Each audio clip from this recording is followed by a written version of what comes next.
আজকে আপনাদেরকে একটা হাদিস সম্পর্কে জানাই।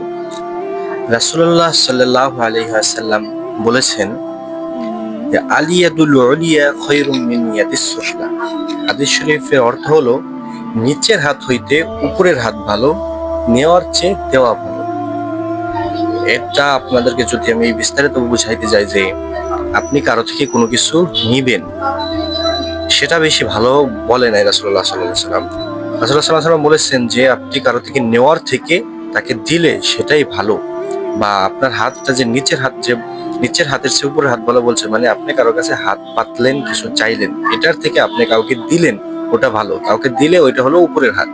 এই জন্য সে বলেছেন যে নিচের হাতের চেয়ে উপরের হাত ভালো, নেওয়ার চেয়ে দেওয়া ভালো। তাই আমরা সর্বোপরি চেষ্টা করব যে কাউকে কোনো কিছু দেওয়ার জন্য, মানে উপরের হাত রাখার জন্য। আমরা সর্বোপরি এই চেষ্টাটাই করব। ইনশাল্লাহ আমরা এই হাদিসটি শেয়ার করে সকলের কাছে পৌঁছে দিব। আল্লাহ হাফেজ।